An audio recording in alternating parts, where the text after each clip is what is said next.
যেই জায়গার মধ্যে স্বয়ং আল্লাহ রাব্বুল আলামিন হাসরের ময়দানে প্রচণ্ড ক্রোধ নিয়ে যারা যাকাত আদায় করে নেয় তাদের উপরে শাস্তিটা আদায় করবেন। চিন্তা করে দেখেন ওই জায়গার শাস্তিটা কেমন হবে। এবার দেখেন আল্লাহ রাব্বুল আলামিন বলছেন জিবাহুহুম ওয়া জুনুবুহুম, তাদের কণ্ঠনালীতে আর চেহারার মধ্যে যখন আঁকা হবে, দাগ দেওয়া হবে, তখন ফি নারি জাহান্নামা, প্রত্যেকটা দাগের মধ্যে ওই জাহান্নামের আগুন এসে জায়গার মধ্যে সিটা দিবে। নাউজুবিল্লাহ পড়বেন না? হাযা মা কানাজতুম লিআনফুসিকুম ফাযুকু মা কুনতুম তাকনিজুন। ওই মানুষগুলি যখন চিল্লাতে থাকবে, কষ্ট যন্ত্রণা সহ্য করতে না পেরে ওই মানুষগুলি যখন জাহান্নামের মধ্যে চিল্লানো শুরু করবে, তখন আল্লাহ রাব্বুল আলামিন বলবেন ফাযুকু, তোমরা স্বাদ গ্রহণ করো। আলহামদুলিল্লাহ, মাগফিরাতের আজকেই আমরা সর্বশেষ জুমায় উপস্থিত হয়েছি। আল্লাহ রাব্বুল আলামিনের কাছে আমরা দোয়া করি, পানাহ চাই, জীবনে যত গুনাহ করেছি, যত অন্যায় করেছি, আল্লাহ রাব্বুল আলামিন যেন আমাদের প্রত্যেকের গুনাহগুলো মাফ করে দেন। এই রমজান মাসে যতগুলো ইবাদত করেছি, আল্লাহ রাব্বুল আলামিন যেন আমাদের প্রত্যেকটা ইবাদত কবুল করেন। সকলে বলুন আমিন। খুতবার শুরুতে আমি পবিত্র কালামে হাকিম থেকে একটি আয়াত তেলাওয়াত করেছি। এই আয়াতের মাধ্যমে আল্লাহ রাব্বুল আলামিন ইসলামের মূল 5টি বিষয়ের একটি বিষয় নিয়ে কথা বলেছেন। ওই বিষয়টি হচ্ছে যাকাত। বিষয়টি কি? যাকাত। ইসলামের যে মূল 5টি ব্যানা আছে তার মধ্যে একটি হচ্ছে যাকাত। কেহ যদি এটাকে অস্বীকার করে তাহলে ওই ব্যক্তি কাফের হয়ে যাবে। কি হয়ে যাবে? কাফের হয়ে যাবে। আর কেহ যদি যাকাত আদায় না করে, যাকাত আদায় যদি না করে, তাহলে সে কবিরা গুনাহ করে ফেলল। কি করে ফেলল? কবিরা গুনাহ করে ফেলল। আল্লাহ রাব্বুল আলামিন বলছেন নবী করিম সাল্লাল্লাহু আলাইহি ওয়াসাল্লামকে, নবী, খুদ মিন আমওয়ালিহিম সাদাকাতান তুতাহহিরুহুম ওয়া তুযাক্কিহিম বিহা ওয়া সাল্লি আলাইহিম। খুদ, আপনি ধরেন, মিন আমওয়ালিহিম, তাদের সম্পদগুলি থেকে। নবী করিম সাল্লাল্লাহু আলাইহি ওয়াসাল্লামকে কে বলছেন? আল্লাহ বলছেন যে নবী, আপনি তাদের সম্পদ থেকে সম্পদগুলি আপনি ধরেন। কেন ধরবেন? সাদাকাতান তুতাহহিরুহুম ওয়া তুযাক্কিহিম বিহা ওয়া সাল্লি আলাইহিম। আপনি তাদের সম্পদ থেকে যাকাতের একটা অংশ বাহির করে তাদেরকে পবিত্র করেন। সুবহানাল্লাহ। আর একটু জোরে পড়েন না সুবহানাল্লাহ। পবিত্র, শুধুমাত্র পবিত্র না, পুত পবিত্র, মানে যেটা পবিত্রতার সর্বোচ্চ শব্দ ব্যবহার করেছেন। সুবহানাল্লাহ। নবী করিম সাল্লাল্লাহু আলাইহি ওয়াসাল্লামকে আল্লাহ রাব্বুল আলামিন যখন এই আয়াতটা নাজিল করলেন, তখন সাহাবায়ে কেরামরা তারা তাদের যত সম্পদ আছে ওই সম্পদের হিসাব নিয়ে নবী করিম সাল্লাল্লাহু আলাইহি ওয়াসাল্লামের সামনে বসে থাকতেন। এক একজন সাহাবী তার সম্পদের হিসাব দিতেন।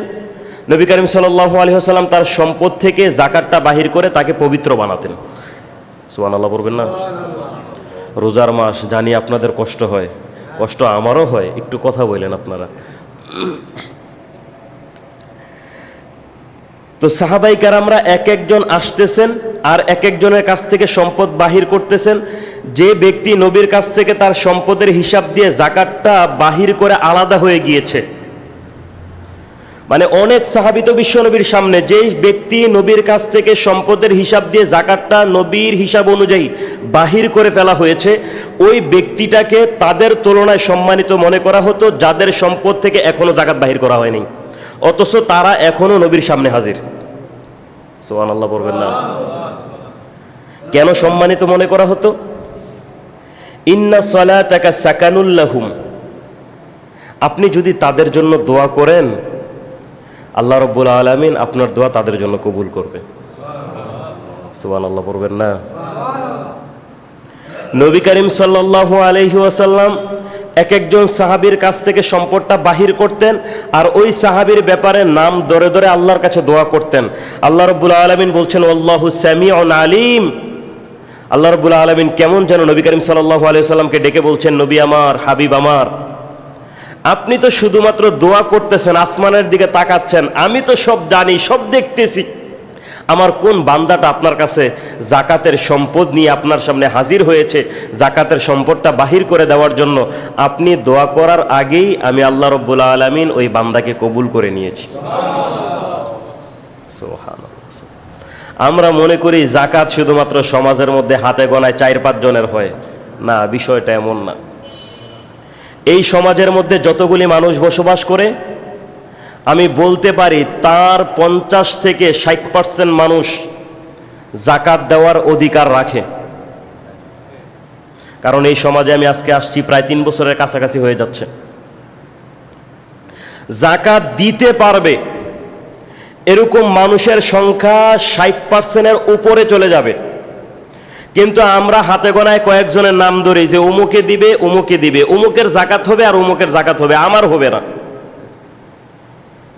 এই যে ধারণাটা, এটা আমাদের একেবারে ভুল ধারণা। ভুল জানার কারণে, সঠিকটা না জানার কারণে অবশ্যই প্রত্যেক ব্যক্তি গুনাহগার হবে। কারণ গত রোজার সময়, রোজার পরেই আমি জাকাতের বিষয়টা নিয়ে পুরো আলোচনা করেছিলাম। তখন কেউ যদি বলে যে না আমি তো জানি না, সমাজবাসী হিসাবে আপনার জানার উচিত ছিল। আপনি মুসলিম হিসাবে ইসলামের 5টা বিষয়ের এই যে জাকাত একটা বিষয়, এই বিষয়টার ব্যাপারে আপনি গুরুত্ব দিয়ে জানার আপনার প্রয়োজন ছিল। আপনি কেন জানেন নাই? বরঞ্চ গুনাহ আপনার জন্য 2টা হবে। 1 নাম্বার, জাকাত আপনি আদায় করেন নাই। আল্লাহর কাছে যদি বলেন আল্লাহ আমি তো জানি না, সেই ক্ষেত্রে আপনার জন্য গুনাহ 2টা হবে। কারণ এত মানুষ কাছে থাকলো, একজনের কাছ থেকেও বুঝি আপনি জানতে পারলেন না। আল্লাহ রাব্বুল আলামিন অন্য জায়গায় নবী করিম সাল্লাল্লাহু আলাইহি ওয়াসাল্লামের মাধ্যমে হুঁশিয়ারি দিয়েছেন। আপনি বলেন ইন্নাল্লাযীনা ইয়াকনিজুনা আয-যাহাবা ওয়াল ফিদ্দাতা ওয়া লা ইউনফিকুনাহা ফি সাবিলিল্লাহ ফাবাশশিরহুম বিআযাবিন আলীম। আল্লাহ রাব্বুল আলামিন নবী করিম সাল্লাল্লাহু আলাইহি ওয়াসাল্লামের মাধ্যমে বলছেন ইন্নাল্লাযীনা ইয়াকনিজুনা আয-যাহাবা ওয়াল ফিদ্দাহ, স্বর্ণ এবং রৌপ্যকে যারা পুঞ্জীবিত করলো, অর্থাৎ জমাট করলো, একসাথে রাখলো, কিন্তু ওয়ালা ইউনফিকুনাহা ফি সাবিলিল্লাহ, আল্লাহর রাস্তায় তারা কি করে নাই? ব্যয় করে নাই। ব্যয় বলতে জাকাতটা দেয় নাই। অথচ তার কাছে সম্পদ আছে, স্বর্ণও আছে, রূপাও আছে, একসাথে পুঞ্জীবিত করে রেখেছে। ওই স্বর্ণের এবং রূপার জাকাতও আসতেছে, কিন্তু আল্লাহর রাস্তায় কি করে নাই? জাকাত দেয় নাই। আল্লাহ রাব্বুল আলামিন তার নবীর মাধ্যমে বলছেন ফাবাশশিরহুম বিআযাবিন আলীম, আপনি তাদেরকে সংবাদ দিন কঠিন লাঞ্ছনাদায়ক শাস্তির ব্যাপারে। নাউযুবিল্লাহ। ইয়াউমা ইউহমা আলাইহা ফি নারি জাহান্নামা ফাতুকওয়া বিহা জিবাহুহুম ওয়া জুনুবুহুম ওয়া যুহুরুহুম হাযা মা কানাসতুম লিআনফুসিকুম ফাযুকু মা কুনতুম তাকনিজুন। ওই হাসরের ময়দানে কঠিন মুসিবতের সময় ফি নারি জাহান্নামা ফাতুকওয়া বিহা জিবাহুহুম ওয়া জুনুবুহুম, ওই সম্পদগুলিকে আল্লাহ রাব্বুল আলামিন ফেরেশতাদেরকে বলবেন, ফেরেশতা দুনিয়ার মধ্যে আমার যে বান্দাটা রূপা স্বর্ণ পুঞ্জীবিত করে রেখেছিল কিন্তু জাকাত দেয় নাই, ওই সম্পদটাকে বাহির করে নিয়ে আস। ফেরেশতারা ওই সম্পদটাকে বাহির করে নিয়ে আসবে। এসে এবার আল্লাহ রাব্বুল আলামিন তাদেরকে আদেশ করবেন জিবাহুহুম ওয়া জুনুবুহুম, তাদের এই গর্দানের মধ্যে এবং তাদের চেহারার মধ্যে ওই সম্পদগুলি দিয়ে আঁকতে থাকো, আঁচড়াতে থাকো। নাউযুবিল্লাহ। অবস্থা কি হবে? শরীরের মধ্যে যদি কেউ ব্লেড দিয়ে কাটে, কয়েকদিন আগে একটা ভিডিও দেখছিলাম, আমাদের বাংলাদেশের এক ভাই লেবাননে যাওয়ার সময় ওই জায়গার মধ্যে আটকা পড়েছিল। পরিবার থেকে টাকা নেওয়ার জন্য তার কাছে টাকা চাইছে, মুক্তিপণ চাইছে। ওই সময় দিতে পারতেছে না দেখে ভিডিওর মধ্যে ওই মানুষটাকে সামনে রেখে ব্লেড দিয়ে তার শরীরের মধ্যে কাটতেছে। তীব্র যন্ত্রণা সহ্য করার জন্য ওই কাটা জায়গার মধ্যে লবণ ছিটাচ্ছে। এবার দেখেন, দুনিয়ার মানুষ যদি একটা মানুষের উপরে পাষাণভাবে রাগান্বিত হয়ে এতটা ক্রোধ যদি দেখাতে পারে, যেই জায়গার মধ্যে স্বয়ং আল্লাহ রাব্বুল আলামিন হাসরের ময়দানে প্রচণ্ড ক্রোধ নিয়ে যারা জাকাত আদায় করে নেয় তাদের উপরে শাস্তিটা আদায় করবেন, চিন্তা করে দেখেন ওই জায়গার শাস্তিটা কেমন হবে। এবার দেখেন আল্লাহ রাব্বুল আলামিন বলছেন জিবাহুহুম ওয়া জুনুবুহুম, তাদের কণ্ঠনালীতে আর চেহারার মধ্যে যখন আঁকা হবে, দাগ দেওয়া হবে, তখন ফি নারি জাহান্নামা, প্রত্যেকটা দাগের মধ্যে ওই জাহান্নামের আগুন এসে জায়গার মধ্যে সিটা দিবে। নাউজুবিল্লাহ পড়বেন না? হাযা মা কানাজতুম লিআনফুসিকুম ফাযুকু মা কুনতুম তাকনিজুন। ওই মানুষগুলি যখন চিল্লাতে থাকবে, কষ্ট যন্ত্রণা সহ্য করতে না পেরে ওই মানুষগুলি যখন জাহান্নামের মধ্যে চিল্লানো শুরু করবে, তখন আল্লাহ রাব্বুল আলামিন বলবেন ফাযুকু, তোমরা স্বাদ গ্রহণ করো। কিসের? মা কুনতুম তাকনিজুন, যেই সম্পদটা তোমরা দুনিয়ার মধ্যে রেখে দিয়েছিলে, আমি আল্লাহর রাস্তায় ফি সাবিলিল্লাহ, অর্থাৎ যাকাত দাও নাই, এই সম্পদটা দুনিয়ার মধ্যে তোমার কাছে রেখে দিতে এতই শান্তি লেগেছে, অতএব আজকে শান্তি তোমরা বুক করো, ফাযুকু, স্বাদ গ্রহণ করো। আল্লাহ রাব্বুল আলামিন কেমন যেন তিরস্কার করে শব্দটা বলছেন, ফাযুকু মা কুনতুম তাকনিজুন। দুনিয়ার মধ্যে তোমরা যে সম্পদটা তোমরা পুঞ্জীবিত করেছিলে, ওই সম্পদের আজকে তোমরা স্বাদ গ্রহণ করো। এই কঠিন মুসিবতের সময় বান্দা যত চিল্লাবে, যত কান্নাকাটি করবে, ওই কঠিন মুসিবতের সময় বান্দার কোনো উপকারে আর আসবে না। নবী করিম সাল্লাল্লাহু আলাইহি ওয়াসাল্লাম বলছেন, আমার কোন উম্মত যদি সে যাকাত আদায় করে, আল্লাহ রাব্বুল আলামিন তার সম্পদ তো কমাবেন না, বরঞ্চ যাকাত আদায় করার কারণে আল্লাহ রাব্বুল আলামিন ওই বান্দার সম্পদকে বৃদ্ধি করে দিবেন। সুবহানাল্লাহ, সুবহানাল্লাহ। সহজভাবে বলি, যাকাত তো একটা আল্লাহর ফরজ বিধান। যাকাত কি? আল্লাহর ফরজ বিধান। কিন্তু সদকা করা তো আর ফরজ না। সদকা করা কি? ফরজ না, সুন্নত, নফল। নবী করিম সাল্লাল্লাহু আলাইহি ওয়াসাল্লাম বলছেন, সদকা করলে আল্লাহ রাব্বুল আলামিন as-সাদকাতু তারাদ্দুল বালা, যত বালা মুসিবত আছে দূর করে দেয়। এবার আপনাদের কাছে আমি বাস্তব চরিত্র দেখতে চাই, জানতে চাই, পৃথিবীতে কি এমন কোনো মানুষকে পাইছেন ভালো মানুষকে দান করতে যায় একেবারে নিঃস্ব হয়ে গেছে? নিঃস্ব হয় নাই। মানুষকে দান করতে করতে কেউ গরিব হয়ে গেছে ইতিহাসে কি পাইছেন? পাওয়া যায় নাই। কারণ যে মানুষগুলি তার সম্পদ থেকে হিসাব করে করে সম্পদটাকে বাহির করে, তখন সে বুঝে সম্পদ উপার্জন করাটা কতটা কঠিন। তখন আল্লাহ রাব্বুল আলামিন তার ওই কঠিন চিন্তার মধ্যে আসমান থেকে রহমত নাজিল করে দেয়।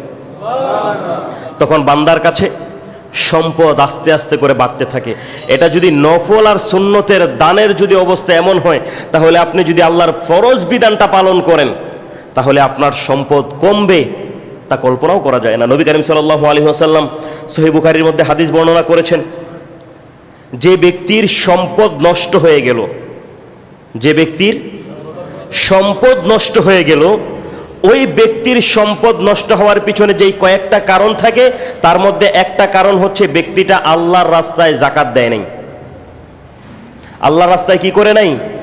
যাকাত দেয় নাই। নবী করিম সাল্লাল্লাহু আলাইহি ওয়াসাল্লাম অনেকগুলি কথা বলছেন, কিন্তু স্পষ্টভাবে একটার কথা বলছেন, সম্পদ নষ্ট হওয়ার পিছনে বান্দার কারণ আল্লাহর রাস্তায় যাকাত দেয় নাই। এবার আসেন, আমরা তো আসলে একটা ভুল গণনা করি, যে ভুলটা যাকাতের ক্ষেত্রে আমাদের অনেকের ক্ষেত্রে এটা ভুল হয়ে যায়। আমরা মনে করি যাকাতের হিসাবটা রোজা টু রোজা আসবে না, রোজা টু রোজা আসবে না। যাকাত আপনার উপরে কখন ফরজ হবে? আরবি মাস অনুযায়ী মনে করেন রমজান মাসের 3 তারিখ, আজকে রমজান মাসের 3 তারিখ, এই 3 তারিখে আমার কাছে এমন পরিমাণে সম্পদ এসেছে, আজকে সকালবেলা দেখলাম সম্পদের হিসাবটা কম বেশি হতে পারে। রূপা দিয়ে যদি কেউ যাকাত আদায় করে 3,33,070 টাকা, 52.5 তোলা ভরি হলে, তো মনে করেন আজকে রমজান মাসের 3 তারিখ, রমজান মাসের 3 তারিখ, সামনের বছর রমজান মাসের 3 তারিখে যদি 3,33,070 টাকার বেশি হয়, অথবা এই পরিমাণে সম্পদ থাকে, তাহলে আপনি যাকাতের নেসাবের অধিকারী হয়ে গিয়েছেন, আপনি যাকাত দিতে হবে। এবার মনে করেন রমজান মাসের 3 তারিখে আপনার কাছে 3,33,070 টাকা ছিল। বুঝার ক্ষেত্রে সংখ্যাটা আমি সহজভাবে ধরি, 1 লক্ষ টাকা ধরি। রমজান মাসের 3 তারিখে আপনার কাছে 1 লক্ষ টাকা ছিল। এই 1 লক্ষ টাকায় যাকাতের সর্বনিম্ন স্তর উদাহরণ দিয়ে বলতেছি, 4 তারিখে আপনার কাছে টাকা নেই, আপনি নিঃস্ব হয়ে গেছেন, কোনো কারণে টাকা চুরি হয়ে গেছে, কোনো কারণে আপনি ব্যবসায় লস হয়ে গেছে, অথবা যেই কোনো কারণে আপনার এই টাকাটা নষ্ট হয়ে গেছে। কয় তারিখে? রমজানের 4 তারিখে। অথচ 3 তারিখে আপনার কাছে টাকাটা ছিল। এবার মনে করেন সামনের বছর 2 তারিখে আপনার কাছে আবার 1 লক্ষ টাকা আসছে, মাঝখানে পুরা বছর আপনার কাছে 1 টাকাও ছিল না। কথা বুঝতেছেন? রমজান মাসের 3 তারিখে আপনার কাছে 1 লক্ষ টাকা ছিল, কিন্তু 4 তারিখে টাকা নষ্ট হয়ে গেছে। পুরা বছর আপনি ফকির ছিলেন, উদাহরণ দিয়ে বললাম, আপনি নিঃস্ব ছিলেন। কিন্তু রমজান মাসের 2 তারিখে অথবা 3 তারিখে সকালবেলা যদি আপনার কাছে আবার 1 লক্ষ টাকা হয়ে যায়, যদিও সারা বছর আপনার কাছে টাকা ছিল না, আপনার উপরে যাকাত ফরজ। কথা মনে হয় বুঝাতে পারিনি, কথা বুঝছেন? আবারও বলি, 3 তারিখে আপনি জাকাতের নেসাবের অধিকারী হয়েছেন, কিন্তু 4 তারিখে আপনার কাছ থেকে নেসাব চলে গেছে। তারপরে বছর 2 তারিখে অথবা 3 তারিখে আপনার কাছে আবার টাকা আসছে, পুরা বছর টাকা ছিল না, কিন্তু আপনি তখন জাকাতের অধিকারী হয়ে গেছেন। তার মানে আপনি জাকাত আদায় করতে হবে। এখন জাকাত কি স্বর্ণ দিয়ে দেব না রূপা দিয়ে দেব? বর্তমান সময়ে যদি স্বর্ণ দিয়ে আমরা হিসাব করি, 1 ভরি স্বর্ণের দাম একেবারে সর্বনিম্ন যদি ধরি 2 লক্ষ কত? 2,38,000 টাকা। এরপরে এটার সাথে দোকান ভাড়া যায়, বেকিং চার্জ যায়, সব মিলায় দেখা যায় এটা 50-এর মতো চলে যায়। যদি 7.5 ভরি ধরেন তাহলে এটা দেখা যাবে প্রায় 18 লক্ষ টাকার উপরে চলে গেছে। তো কেউ যদি 18 লক্ষ টাকা হিসাব করে জাকাত আদায় করে, তাহলে গরিব যারা আছে, মিসকিন যারা আছে, তাদের উপরে এটা কেমন যেন একটা জুলুম হয়ে যায়। কি হয়ে যায়? জুলুম হয়ে যায়। এখন আপনারা বলতে পারেন, হুজুর জাকাতের ব্যাপারে 2টার কথা কেন বলা হলো? নবী করিম সাল্লাল্লাহু আলাইহি ওয়াসাল্লাম যেই সময় পৃথিবীতে ছিলেন এবং জাকাতের সম্পদটা বাহির করেছিলেন, 7.5 ভরি স্বর্ণ যেই টাকা দিয়ে কিনা যেত, ওই একই টাকা দিয়ে 52 ভরি রূপা কিনা যেত। মানে অর্থটা এক ছিল। অর্থটা কি ছিল? এক ছিল। কিন্তু বর্তমান সময়ে স্বর্ণের চাহিদার কারণে স্বর্ণের দাম অনেক উপরে উঠে গেছে, রূপার দাম কম থাকার কারণে রূপার দামটা নিচে নেমে গেছে। কিন্তু সামনে যে দিন আসতেছে রূপার দামও অনেক বাড়বে, অনেক বাড়বে। কারণ বর্তমান সময়ে পৃথিবীতে যারা পৃথিবী শাসন করতে চায়, তারা ওই স্বর্ণের ওপরে তাদের প্রত্যেকটা যত ব্যবসায়িক লেনদেন আছে সব কিছু তারা এই স্বর্ণের উপরে নির্ভরশীল হয়ে তারা বর্তমানে এটা করতেছে। দেখেন, আমরা তো বর্তমান সময়ের চাহিদার দিকে তাকাই। এই বর্তমান সময়ের চাহিদাগুলি যদি আমরা কোরআন হাদিস থেকে নিতে পারতাম, পৃথিবীর মধ্যে আজকে ইরান, ইরাক, ফিলিস্তিন এই দেশ, মুসলমান দেশগুলি এত অমুসলিমদের আক্রমণের শিকার হওয়ার প্রয়োজন ছিল না। আমরা কি করেছি?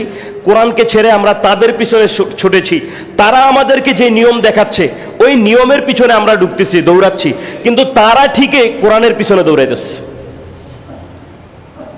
সম্পদ, আল্লাহ রাব্বুল আলামিন পবিত্র কালামে হাকিমের মধ্যে বলছেন, ইয়াকনিজুনা যাহাবা ওয়াল ফিদ্দা, স্বর্ণ এবং রূপা, 2টার কথা নবী করিম সাল্লাল্লাহু আলাইহি সাল্লাম হাদিসের মধ্যে ভূমি অর্থাৎ জমির কথা বলেছেন। পৃথিবীর মধ্যে যখন কোনো টাকাই বাহির হয় নাই, কোনো কারেন্সি বাহির হয় নাই, লেনদেন করার জন্য কোনো আক্ষরিক কোনো শব্দই যখন বাহির হয় নাই, তখনও পৃথিবীর মধ্যে যখন লেনদেন হতো, হয়তো ভূমি দিয়ে, না হয় রূপা দিয়ে, না হয় স্বর্ণ দিয়ে। পরবর্তীতে এটাকে সহজ করা হয়েছে, টাকায় কনভার্ট করা হয়েছে। সামনে এমনও দিন আসতেছে আমরা যে কাগজের টাকা ব্যবহার করতেছি ওই কাগজের টাকাও থাকবে না, শুধুমাত্র একটা সংখ্যা আপনার কাছে থাকবে। যেমন কিরকম থাকবে? বিকাশের মধ্যে আমার কাছে টাকা কিন্তু আমার পকেটে নাই, কিন্তু শুধুমাত্র একটা সংখ্যা দেওয়া আছে 10,000 টাকা। এই 10,000 টাকা দিয়ে চাইলে আমি যে কোনো কিছু করতে পারি। ঠিক সামনে ভবিষ্যৎ এমন আসতেছে, টাকা, কাগজের টাকা থাকবে না, শুধুমাত্র একটা সংখ্যা থাকবে। বিষয়টা কিভাবে যাবে? আগের মানুষ যেভাবে চলাফেরা করেছে, শুধুমাত্র স্বর্ণ, রূপা আর ভূমি অর্থাৎ জমি, আপনার কাছে শুধু একটা সংখ্যা থাকবে। এই সংখ্যার মানে হচ্ছে আপনার কাছে এত টাকা ব্যাংকের মধ্যে, এত টাকার স্বর্ণ ব্যাংকের মধ্যে জমাট হয়ে আসছে। যদি কেহ পারেন স্বর্ণ এবং রূপা চাইলে আপনারা নিজেদের কাছে রাখতে পারেন, এটাকে পুঞ্জীবিত করতে বেশি বাড়বে, আরও বেশি বাড়বে। অল্প কিছুদিনের ব্যবধানে 2 থেকে 2.5 বছরের ব্যবধানে 1 থেকে 1.5 লক্ষ টাকা দাম বেড়ে গেছে। রূপার দাম 1.5 বছরের ব্যবধানে প্রত্যেক ভরিতে 3,000 টাকার উপরে বেড়ে গেছে। এটা আরও বাড়বে, কারণ পৃথিবীকে যারা শাসন করতে চায় তারা এই স্বর্ণগুলি তারা তাদের পেটের মধ্যে ঢুকাচ্ছে। একটা সময় পুরো পৃথিবীতে দেখা যাবে স্বর্ণের চাহিদা একেবারে আকাশ পর্যন্ত চলে গিয়েছে, কিন্তু স্বর্ণ পাওয়া যাবে না, রূপাও পাওয়া যাবে না। কারণ তারা জানে এই স্বর্ণই হচ্ছে পৃথিবীর মধ্যে মূল কারেন্সি, রূপাও হচ্ছে মূল কারেন্সি।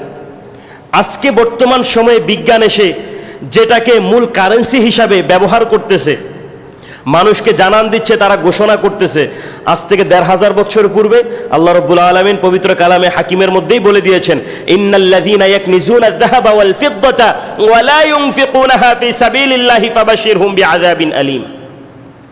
বর্তমান বিজ্ঞান যেটাকে আজকে গবেষণা করতেছে, আজকে যেগুলি তারা তাদের পেটের মধ্যে ঢুকাচ্ছে, 1,500 বছর পূর্বে কোরআন যখন নাজিল হয় তখনই এই শব্দের কথাগুলি বলা দেওয়া হয়েছে। সুবহানাল্লাহ। তো বলতেছিলাম জাকাতের বিষয়টা। এখন জাকাত কিভাবে দেওয়া হবে? যেই সম্পদটা দিয়ে জাকাত আদায় করলে পরে গরিবদের জন্য উপকার হবে, ওই সম্পদটা দিয়েই জাকাত আদায় করতে হবে। যেমন কেহ যদি স্বর্ণ দিয়ে জাকাত আদায় করতে চায়, তাহলে গরিবদের উপর এটা কি হয়ে যায়? কথা বলে না, জুলুম হয়ে যায়। কি হয়ে যায়? জুলুম হয়ে যায়। তো সেই ক্ষেত্রে আমরা জাকাতটা কিভাবে আদায় করব? 2টার বিষয়ে যেহেতু বলা হয়েছে, হয়তো স্বর্ণ না হয় রূপা, আমরা রূপার দামেই জাকাতটা আদায় করব। তারপরেও তো বর্তমান সময়ে রূপার দামটা তো কম না, 3,33,070 টাকা। এটা গণনা করলে দেখা যাবে প্রায় 3.5 লক্ষ টাকার উপরে চলে যাচ্ছে। এটা তো শুকরিয়া আদায় করেও তো জাকাতটা দেওয়ার কথা, কারণ একটা মানুষ জাকাতের নেসাবের অধিকারী তো হতেই পারে নাই, বরঞ্চ মানুষের কাছ থেকে জাকাত নিতেছে। ওই জায়গার মধ্যে আল্লাহ রাব্বুল আলামিন আমাকে জাকাত দেওয়ার মতো সামর্থ্যবান বানিয়েছে, শুকরিয়া আদায় করেও তো আল্লাহর রাস্তায় দেওয়ার কথা। তাও তো বেশি না, 40 ভাগের 1 ভাগ, 100 ভাগের মাত্র 2.5%। 3.5 লক্ষ টাকা আর কত টাকা জাকাত আসবে দেখি? অল্প কিছু আসবে, 5, 5.5 অথবা 7,000, 7,500 টাকার মতো আসবে। এরকম কত টাকা তো আমাদের কাছ থেকে কতভাবেই চলে যায়। এবার জাকাত মোট 6টি সম্পদের উপরে দিতে হয়। কয়টি সম্পদ? 6টি সম্পদ। 1 নাম্বার স্বর্ণ, 1 নাম্বার স্বর্ণ, 2 নাম্বার রূপা, 2 নাম্বার কি? রূপা, 3 নাম্বার নগদ অর্থ, 3 নাম্বার নগদ অর্থ, 4 নাম্বার ব্যবসায়িক মালামাল, ব্যবসায়িক মালামাল। এই ব্যবসায়িক বলতে যত ব্যবসার পণ্য আছে, যেমন সহজভাবে আমি বলি, জমিনের কোনো জাকাত দিতে হয় না। জমিনের কি দিতে হয় না? জাকাত দিতে হয় না। কিন্তু কেহ যদি জমি নিয়ে ব্যবসা করে, তাহলে কিন্তু ওই ব্যবসার টাকার উপরে জাকাত আসবে, কারণ তখন ওই শব্দটা, ওই জমিনটা ব্যবসায়িক শব্দের মধ্যে, মালামালের মধ্যে চলে আসে। 6 নাম্বার গবাদি পশু, 6 নাম্বার গবাদি পশু, 5 নাম্বার গবাদি পশু, 6 নাম্বার ফসল। আমরা তো ফসলের জাকাত দেই না, বরঞ্চ এই শব্দটা আমাদের কাছ থেকে উঠেই গেছে। যদি আসমান থেকে বৃষ্টি নাজিল হয়ে কারো ফসল যদি ফলায়, তাহলে ওই ক্ষেত্রে 10 ভাগের 1 ভাগ আল্লাহর রাস্তায় দান করতে হবে। কথা মনে হয় আমরা বুঝি নাই। এই ফসল যেই কোনো ফসল হতে পারে, দান হতে পারে, আপনার বাড়ির কাঁঠাল গাছের কাঁঠালটা হতে পারে, আম গাছের আমগুলো হতে পারে, লিচু গাছের লিচু হতে পারে।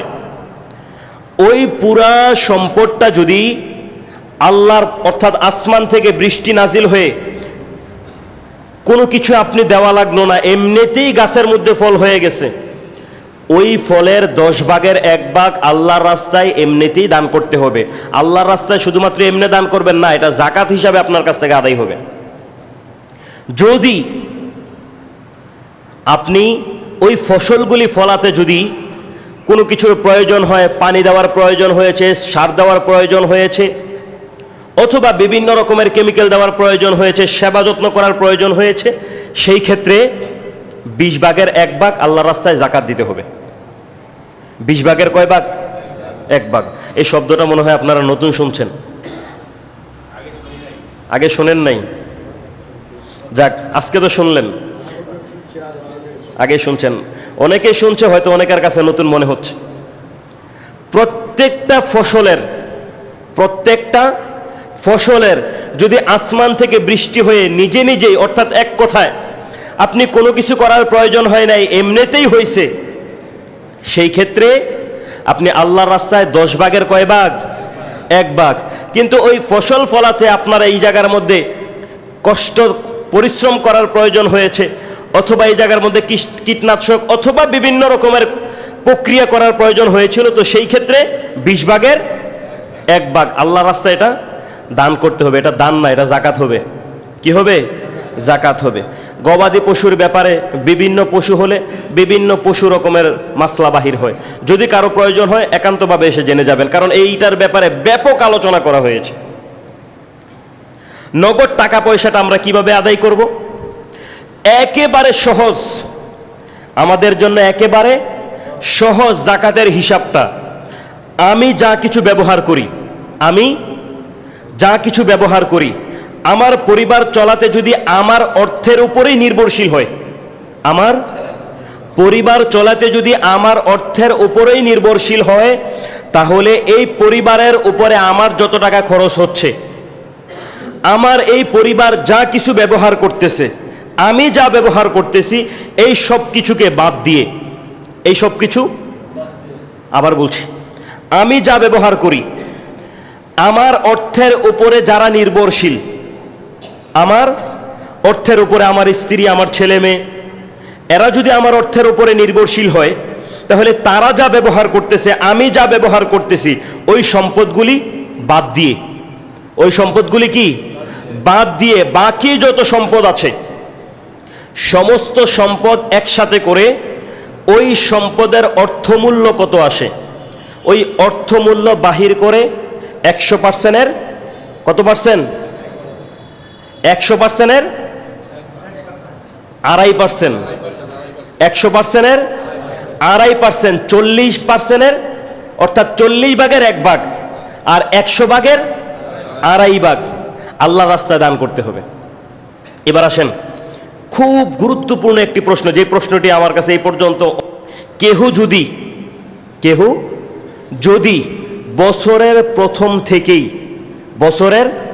প্রথম থেকেই যদি আল্লাহর রাস্তায়, মনে করেন কেহ আইসা বলল যে ভাই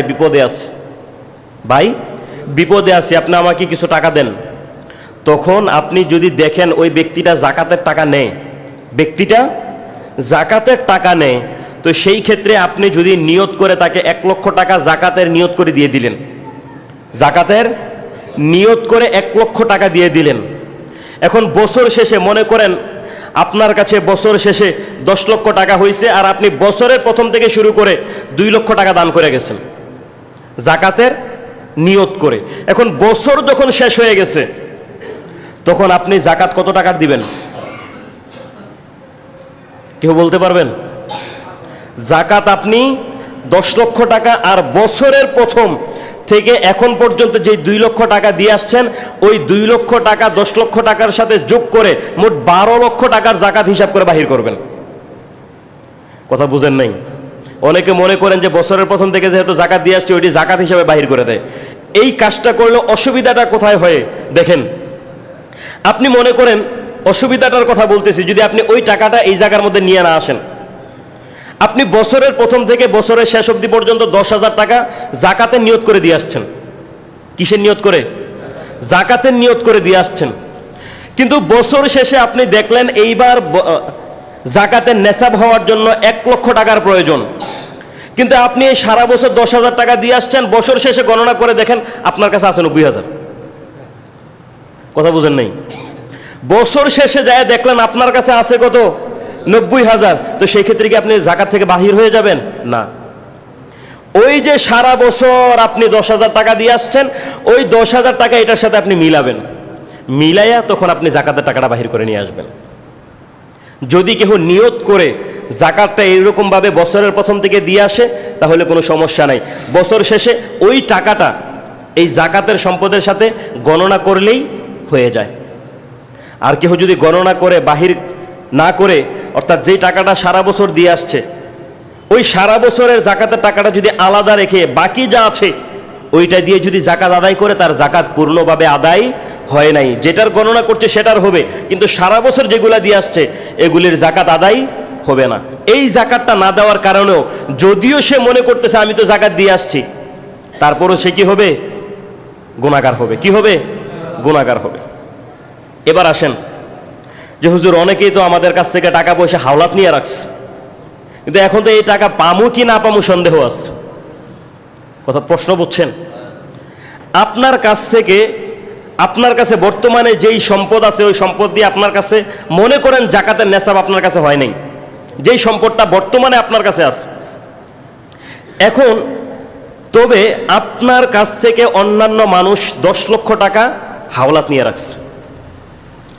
এখন আপনি জাকাত দেওয়ার ক্ষেত্রে ওই সম্পদটা আপনার সম্পদের সাথে মিলাবেন, একসাথে যোগ করবেন, যোগ করে ওই সম্পদটার জাকাতটাও আপনি আদায় করে দিতে হবে। কথা বুঝেন নাই? আপনার কাছ থেকে মানুষ যেই টাকা ঋণ নিয়ে রেখেছে, হাওলাত করে রেখেছে, ওই হাওলাতের টাকাটাও আপনার মূল সম্পদের সাথে টাকাটাকে যোগ করে টাকাটাকে কি করতে হবে? জাকাত দিতে হবে। কি কোনো প্রশ্ন করছেন? এখন যদি এরকম হয় যে এমন একজন আপনার কাছ থেকে টাকা নিছে, ওই বেচারার কাছ থেকে আপনি টাকা পাবেন বলে আশা করা যায় না, নিয়ে দেয় না। যদি এমন হয় যে আপনার মনে প্রবল ধারণা চলে আসছে যে আমার কাছ থেকে 10 লক্ষ টাকা নিছে, ও বেচারা আর জীবনে কোনোদিন টাকা দিবে না, এরকম যদি মনের মধ্যে প্রবল চলে আসে তাহলে ওই সম্পদের জাকাত দেওয়া লাগবে না। কিন্তু যদি সম্ভাবনা থাকে, যদি আশা থাকে দিবে, তাহলে কি করতে হবে? জাকাত দিতে হবে। যদিও সম্পদটা তার কাছে আছে, ওই সম্পদ থেকে বাহির করে আপনি জাকাত দিয়ে দিতে হবে। এখন যদি সম্ভাবনা এরকম হয় যে দিবে কি দিবে না একটা সন্দেহের মধ্যে আছে, এরকম হয় না অনেক সময় যে পাইতেও পারি নাও পাইতে পারি, এই জাকাতের হিসাব বাহির করার ক্ষেত্রে আপনার কোনো সম্পদ যদি অন্য কারো কাছে থাকে, এই সম্ভাবনার মধ্যে আপনি থাকতে পারবেন না, যেই কোনো একটা সম্ভাবনার মধ্যে আপনি যাওয়া লাগবে, হয়তো দিবে আর না হয় দিবে না। সহজভাবে বলি যে হুজুর বিষয়টা কেমন হয়ে গেল, আপনি নামাজ পড়তেছেন 4 রাকাত, নামাজের 3 রাকাত আপনার হয়ে গেছে, এবার আপনি চিন্তা করতেছেন এটা কি 2 রাকাত হইলো না 3 রাকাত হইলো না 4 রাকাত শেষ করলাম, একটা সন্দেহ আপনার ভিতরে চলে আসছে। এখন আপনি যদি সন্দেহ নিয়ে ওই জায়গার মধ্যে থাকেন, দেখা যাবে বেলা ডুইবা যাবে, আপনি কোনো রাকাতের মধ্যে যাইতে পারবেন না, নামাজের মাঝামাঝি থাকা লাগবে। সেই ক্ষেত্রে কি করা লাগবে? আপনি যেই কোনো একটা প্রবল ধারণার মধ্যে যাওয়া লাগবে, যেই কোনো একটা প্রবল ধারণার মধ্যে যাওয়া লাগবে। আপনার মন, যদিও আপনি 3 রাকাত করে ফেলছেন, যদিও আপনি 3 রাকাত পড়ে ফেলছেন, কিন্তু আপনার ভিতরে সন্দেহ এমন হয়ে গেছে না আমি 2 রাকাত শেষ করছি, আপনার প্রবল ধারণার উপরে আপনি 2 রাকাত ধরে বাকি নামাজটা শেষ করবেন। তো জাকাতের বিষয়টা হচ্ছে এরকম, যদি কোনো ব্যক্তির ব্যাপারে বলা হয়, আপনার ভিতরে যদি সন্দেহ চলে আসে দিবে কি দিবে না, এরকম কোনো সম্ভাবনা করা যাবে না, যে কোনো একটাতে যাওয়া লাগবে। তবে আমাদের মধ্যে কিছু চালাক আছে, যদি কেউ টাকা নিয়ে থাকে জাকাত না দেওয়ার ব্যাপারে, তখন বৈশা থাকে দিবে না, মনটারে একবার একদিকে ফালায় রাখে, কি করবে না? দিবে না। তো ওই চিন্তা ভাবনা করে বসে থাকে, দেখা যায় 3 বছর 4 বছর পরে দিস, এই 3-4 বছরের ওই সম্পদ থেকে জাকাত বাহির করে 3 বছর 4 বছরের সম্পদের জাকাতটা দেওয়া লাগবে।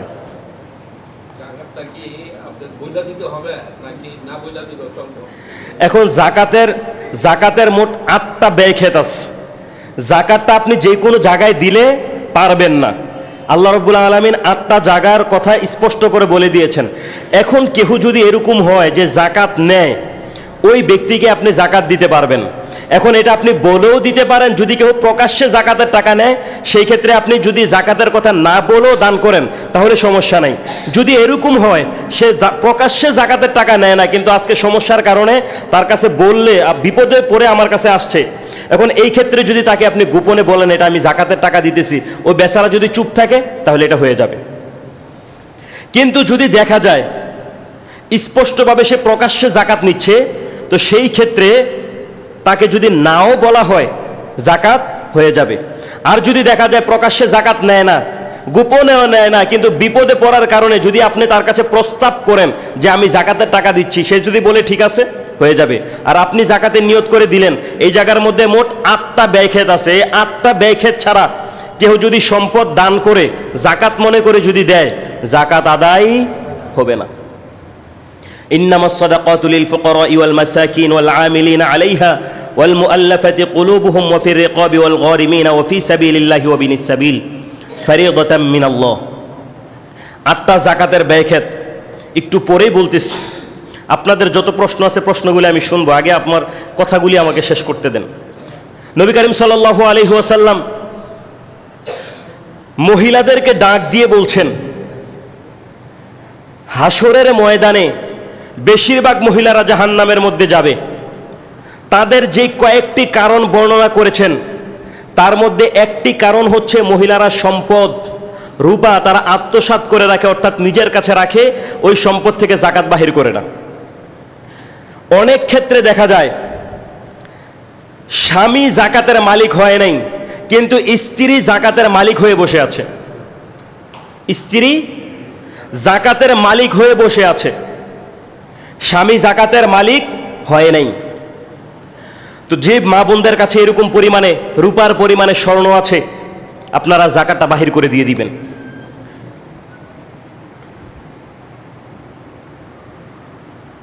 এখন এই যে জাকাত কাকে কাকে দেওয়া যাবে, 8টা খাত হবে, 8টা খাত বলতেছি, কিন্তু এই 8টা খাতের মধ্যে যদি স্বামী তার স্ত্রীকে দিতে চায়, স্বামী যদি তার স্ত্রীকে জাকাতের সম্পদ দিতে চায়, দিতে পারবে না, দিতে পারবে না। কিন্তু স্ত্রী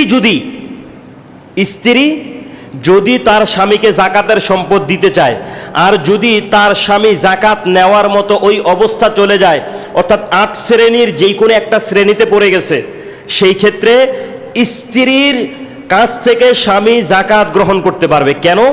আপনাদের কাছে প্রশ্ন হতে পারে, স্বামীর অধীনস্থ স্ত্রী, স্বামীর অধীনস্থ স্ত্রী, কিন্তু স্ত্রীর অধীনস্থ স্বামী না, যার কারণে স্ত্রীর কাছ থেকে স্বামী জাকাত নিতে পারবে, কিন্তু স্বামীর কাছ থেকে স্ত্রী জাকাত নিতে পারবে না। ঠিক অনুরূপ আপনার ছেলে মেয়ে, তার নায়নাত করে তার পরবর্তীতে যত প্রজন্ম আছে, তারা আপনার কাছ থেকে জাকাত নিতে পারবে না। আবার আপনার উপরে দাদা দাদি নানা নানি এরকম উপরে যত আছে, তারা আপনার কাছ থেকে কি নিতে পারবে না? জাকাত নিতে পারবে না। এবার আসেন জাকাতের মোট 8টা ব্যয়। 1 নাম্বার, যদি ফকির হয়, ফকির কাদেরকে বলা হয়? যাদের একেবারেই কিছু নাই, যাদের একেবারেই কিছু নাই, তবে সামান্য কিছু আছে, সামান্য কিছু আছে যেটা দিয়ে সে কোনো রকমভাবে চলাফেরা করতে পারে, ওই মানুষটাকে ফকির বলা হয়। চাইলে আপনি ওই মানুষটাকে দিতে পারেন। 2 নাম্বার, মিসকিন, যাদের কাছে প্রয়োজন, অর্থাৎ যতটুকু সম্পদ থাকলে পরে নেশাব দেওয়ার অর্থ প্রয়োজন হয়, ততটুকু সম্পদ তার কাছে নাই, আপনি দিতে পারবেন। 3 নাম্বার, যারা জাকাত সংগ্রহ করে, জাকাত ঘুরে ঘুরে যাদের কাছ থেকে জাকাতটা সংগ্রহ করে নিয়ে আসে, ওই জাকাতের সম্পদ তাদেরকে দেওয়া যাবে। 4 নাম্বার, যাদেরকে অমুসলিম কিছু টাকা পয়সা দিলে ইসলামের দিকে মন ঝুঁকে যাবে, ওই মানুষগুলিকে দেওয়া যাবে, তবে পরবর্তীতে 8টা ভাগের এই একটা খাতকে নিষেধ করে দেওয়া হয়েছে। 8টা খাতের এই একটা খাতকে নিষেধ করে দেওয়া হয়েছে, কারণ তারা দেখা যাবে আজকে অর্থের কারণে যদি এই জায়গার মধ্যে আসে, আল্লাহকে পূর্ণ বিশ্বাস করে আসে নাই, তখন দেখা যাবে ইসলামের মধ্যে আসলেও প্রত্যেকটা জায়গায় তারা অর্থের কারণে বিলীন হয়ে যাবে। তো যার কারণে পরবর্তীতে এই যে কোনো অমুসলিমকে টাকা দিয়ে মুসলমানের দিকে মন ঝুঁকানোর জন্য এই খাতটাকে কি করা হয়েছে? নিষেধ করা হয়েছে। দাস দাসী মুক্ত করার জন্য জাকাতের অর্থ ব্যয় করা যাবে, দাস দাসী মুক্ত করার জন্য, যদিও বর্তমান সময়ে আমাদের পৃথিবীতে এটার প্রচলন নাই। 6 নাম্বার, যারা ঋণগ্রস্ত আছে, যারা কি আছে, ঋণগ্রস্ত আছে, তাদেরকে জাকাতের টাকা দেওয়া যাবে। বরঞ্চ যেই 7টা 8টা ব্যয়ের কথা বলা হয়েছে তার মধ্যে 2টা ব্যয় করা একেবারে খুব উত্তম। 1 নাম্বার যারা ঋণগ্রস্ত, ঋণ পরিশোধ করার জন্য। 2 নাম্বার যাদের কাছে অর্থ আছে কিন্তু চলাফেরা করাটা কঠিন, সবার কাছে চাইতে পারে না, কিন্তু জাকাতের নেসাবের অধিকারীও হয় নাই। এই 2টা খাত উত্তম আলেমরা বলছেন। তবে উত্তমের দিক থেকে আপনার কাছে কারা আছে তাদের থেকে আপনি আস্তে আস্তে দূরে যাবেন। আপনার পরিবারের, আপনার আহাল, তারপরে আপনার সমাজবাসী, তারপরের সমাজ, এরকম করে করে আপনি দূরে যাবেন। তবে সম্পদটা আগে যেন আপনার নিকট আত্মীয় যারা আছে তারা যেন এই জাকাতের ব্যয়টা পায়। 7 নাম্বার, আল্লাহর পথে যারা বের হয়েছে তাদের মধ্যে অনেকগুলি আছে, যেমন কেউ যদি যুদ্ধের ময়দানে বাহির হয়, অর্থের যদি প্রয়োজন হয় আপনি জাকাতের টাকা তাদেরকে দিতে পারবেন। কেউ পড়ালেখা করার জন্য মাদ্রাসায় ভর্তি হয়েছে কিন্তু ওই মানুষটার, ছেলেটার পড়ালেখা করার মতো অর্থ নাই, ওই মানুষটাকে চাইলে আপনি জাকাতের টাকা দিতে পারবেন। শুধু মাদ্রাসায় না, যদি সে পড়ালেখা করে স্কুল ভার্সিটিতে, তার নিয়ত এটা তো আল্লাহ ভালো জানে, আপনি ভালো নিয়ত করে দিবেন যাতে করে ওই মানুষটা জাকাতের টাকা পাইয়া পড়ালেখা করতে পারে, যদি সে জাকাতের টাকা নেয়। সর্বশেষ 8 নাম্বার, যে ব্যক্তি আল্লাহর রাস্তায় মুসাফির অবস্থায় বের হয়েছে, আল্লাহর রাস্তায় মুসাফির অবস্থায়, অর্থ আছে, মনে করেন এখান থেকে সে চট্টগ্রাম যাবে, কিন্তু পথের মাঝখানে তার কাছে অর্থ পুরাই গেছে, কিন্তু বাড়িতে তার বিপুল পরিমাণে সম্পদ আছে। অর্থাৎ রাস্তার মাঝখানে তার সম্পদ ফুরিয়ে যাওয়ার কারণে ওই মানুষটাকে আপনি জাকাত দিতে পারবেন। এই মোট 8টা খাত ছাড়া কেহ যদি তার বাহিরে জাকাত আদায় করে, তার বাহিরে কেহ যদি জাকাত আদায় করে, তাহলে তার জাকাত আদায় হবে না। এর মধ্যে অনেকগুলি বাঁক চলে আসে, যেমন কেউ অসহায় হয়ে আছে, আপনি তাকে দিতে পারবেন, কারণ ব্যক্তি কোনো না কোনো একটা খাদে পড়ে যায়, বেশিরভাগই খাদের মধ্যে পড়ে যায়। জাকাতটা তোলার সঠিক নিয়ম ছিল, ইসলামিক স্টেট যদি হতো তাহলে রাষ্ট্রপ্রধান মানুষদের, ধনীদের কাছ থেকে জাকাতটা নিয়ে গরিবদের মাঝখানে সমানভাবে বিতরণ করে দিত, কিন্তু বর্তমান সময়ে যেহেতু এটা নাই, তো এটা আমরা চাইলে সমাজভাবে, সামাজিকভাবে এটা আমরা করতে পারি। যিনি সমাজ পরিচালনা করেন তার হাতে যদি গণনা থাকে সবাই এককভাবে, অথবা আপনি যদি জানেন কে কে কোথায় কোথায় আছে, এরকমভাবে যদি আপনি দিতে পারেন, আমি আমার সমাজটাকে উন্নত করব, আমার সমাজের মধ্যে কেউ থাকবে না, আমি আমার সমাজটাকে দেই, এরকম যদি হয় এটা সবচেয়ে উত্তম হয়। এবার জাকাতের ব্যাপারে কারো কোনো প্রশ্ন আছে কিনা বলেন, বলেন। আমি হাজি সাহেবের থেকে 5 লাখ টাকা পাবো, হ্যাঁ, এখন আমি ওই 5 লাখ টাকা যদি আমার জাকাত হয় 11 লাখ টাকা, আমি যদি ওই 5 লাখ টাকা হাজি সাহেবের কাছে পাই, সে দিচ্ছে না, আমি যদি ওটা মাইনাস করে যদি জাকাত দিয়ে হবে? মাইনাস করে আপনি যত টাকার বাহির করবেন, মনে করেন 11 লক্ষ টাকা আপনার কাছে আছে, হাজি সাহেবের কাছে 5 লক্ষ টাকা আছে, এখন আপনি 6 লক্ষ টাকার হিসাব বাহির করলেন, এখন এই 6 লক্ষ টাকা আপনার উপর থেকে রহিত হয়ে যাবে, কিন্তু বাকি 5 লক্ষ টাকা আপনার প্রবল ধারণা আছে হাজি সাহেব আপনাকে জাকাতটা দিয়ে দিবে, মানে টাকাটা দিয়ে দিবে। তো সেই ক্ষেত্রে যে আপনি এই 5 লক্ষ টাকার জাকাত আদায় করেন না, এই 5 লক্ষ টাকা জাকাত আদায় না করার কারণে আপনি গুনাহগার হবেন, কারণ আপনার প্রবল ধারণা আপনি টাকাটা পাবেন। হ্যাঁ, এখন তো সে দিবে কিনা তো 5 বছর হয়ে গেছে, বা 10 বছর হয়েছে, বা 2 বছর হয়েছে, ওটা আমি মাইনাস করে যদি জাকাত দিই, এখন আপনার প্রবল ধারণা হওয়া লাগবে, প্রবল ধারণার মধ্যে উনি টাকা দিবে কি দিবে না, যেই কোনো একটাতে আপনি যাওয়া লাগবে। যদি এরকম হয় উনি দিবে, 10 বছর পরে হলেও দিবে, তাহলে আপনি জাকাতটা আদায় করবেন। আর আপনার প্রবল ধারণা যদি এরকম হয়ে যায় যে না আর দিবে না, তাহলে আপনি এই টাকার আর জাকাত দেওয়া লাগবে না। যদি দেখা যায় আপনার প্রবল ধারণা হওয়ার পরেও যে দিবে না, আপনি অপেক্ষা করে মন বলে গেছে যে আর দিবে না, কিন্তু আপনি পরে পাইছেন, তখন এই টাকার ওই যে প্রথম থেকে শুরু করে পুরো টাকার আবার জাকাত দিতে হবে। আর কোনো প্রশ্ন আছে?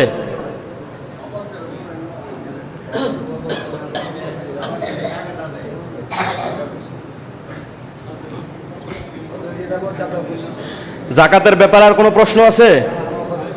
যাক, এবার আসেন ফেতরা, একটু মনোযোগ দেন।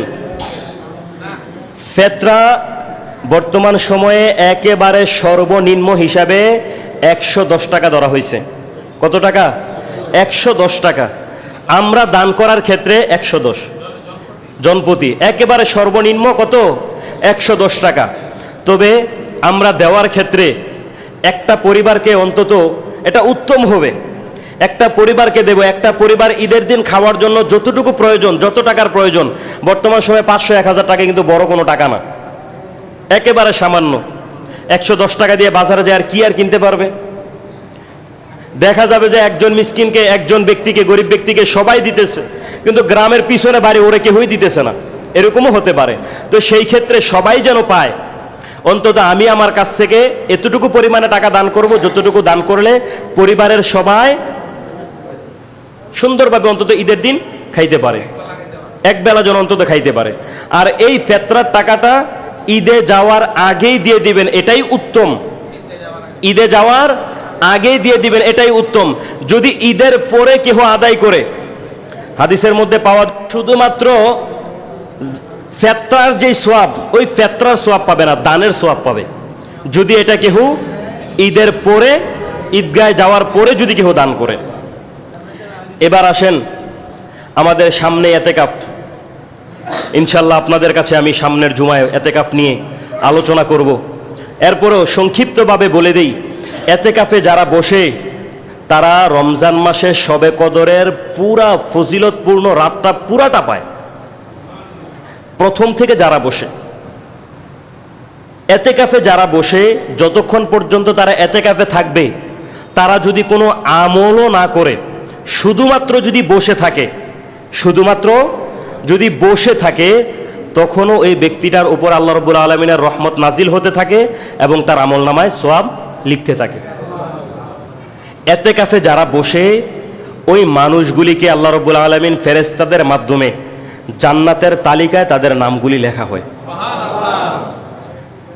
এতেকাফে যারা বসে, ওই মানুষগুলি আল্লাহর কাছে যতগুলি দোয়া করে, আল্লাহ রাব্বুল আলামিন ওই এতেকাফওয়ালা ব্যক্তির প্রত্যেকটা দোয়া কবুল করে। এতেকাফ যারা করে, নবী করিম সাল্লাল্লাহু আলাইহি ওয়াসাল্লাম ওই ব্যক্তিদের ব্যাপারে দুনিয়াতে তিনি দোয়া করে গিয়েছেন। সুবহানাল্লাহ পড়েন। এতেকাফ যারা করে, নবী করিম সাল্লাল্লাহু আলাইহি ওয়াসাল্লাম তাদের জন্য বিশেষ বিশেষ কিছু দোয়া করেছেন, যেই দোয়াগুলি বান্দারা হাসরের ময়দানে আল্লাহর হাত থেকে তারা পাবে। এবার এতগুলি আমলের কথা বললাম, এতগুলি ফজিলতের কথা বললাম, এই কথাগুলি কিন্তু সুর দিয়ে বললে 10 মিনিট 20 মিনিট চলে যেত, বুঝছেন? সহজভাবে বললাম, আপনারা যারা পারেন মঙ্গলবার থেকেই তো মনে হয়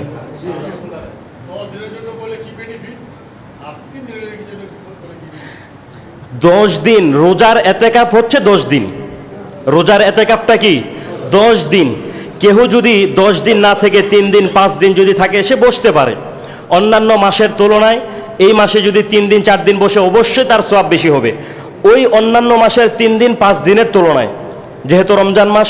কিন্তু রমজান মাসের যে এতেকাফ, রমজান মাসের যেই এতেকাফ, ওই এতেকাফটা শেষের 10 দিনই থাকতে হবে। অর্থাৎ 21 তারাবি যেদিন থেকে শুরু হবে, তার সূর্য ডুবার আগেই মসজিদে উপস্থিত হতে হবে, আসরের পরেই। আর এতেকাফে যারা বসবেন, আল্লাহর নিয়তেই বসবেন। কেহ বসে, আলহামদুলিল্লাহ গত 2 বছর ধরে দেখতেছি যারা এতেকাফে বসেন, তাদের অধিকাংশই নিয়ত থাকে আল্লাহকে কিভাবে রাজি খুশি করানো যায়, ওই চিন্তা ভাবনা নিয়েই বসেন। কেউ কথাবার্তা বলবেন না, আল্লাহকে রাজি খুশি করানোর জন্যই এতেকাফে বসবেন। আল্লাহর